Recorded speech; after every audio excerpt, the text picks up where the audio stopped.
story begins where I thought it would end. My story is one that finds me in deliberation of the worst possible decision, a result of a seemingly endless stream of lesser poor decisions. In a moment's span when the abyss of eternity hinges on the will of a human being, it seems judgment can be clouded, and the few things that allow each of us to continue struggling day by day can be forgotten. In an instant, the question became much simpler. Had my decision already been made before I even arrived to the moment where mortality meets infinity?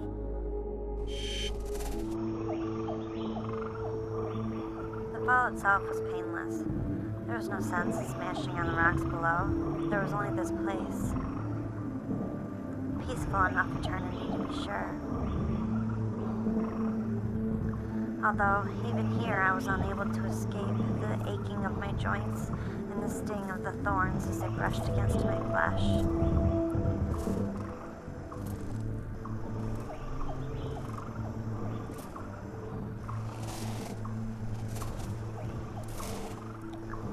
If there was an edge to the forest, I was unable to find it. The overwhelming desire to survive was all I had to battle the hopelessness that threatened to well up inside me constantly.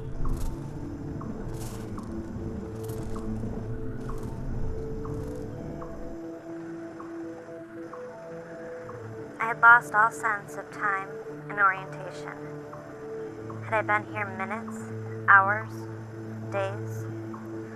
Sensations I carried from the life I left behind had somehow followed me here. I was alone and famished. My life became amazingly simplified. My reason for being became to meet the most basic of needs. Salvation came in the form of a stream.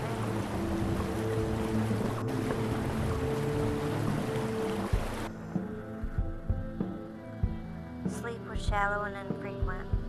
I awoke scared and alone.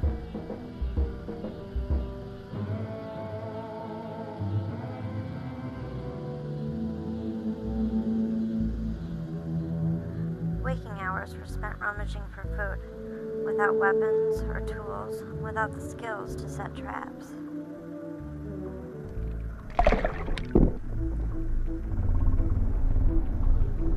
And then there was the feeling. I knew I wasn't alone.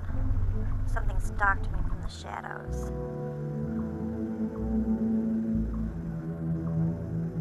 I began consuming life forms wherever I could find them.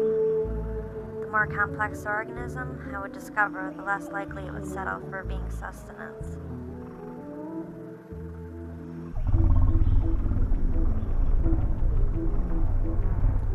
Something malevolent had followed me here from my past life. In the day I could resist its call, but at night, or while I slept, it drew closer.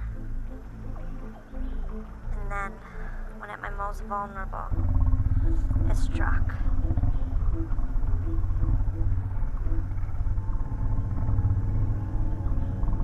I instinctively fled, my body carrying me with centuries of repressed survival instinct.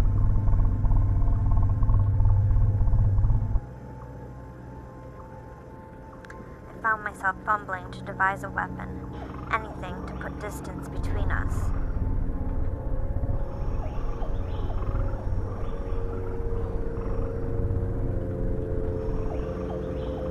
I recognized my stalker only after such primitive logic failed me.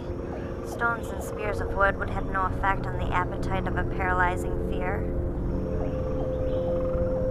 The only way to kill my fear was to allow it back inside me, to confront it on my own terms.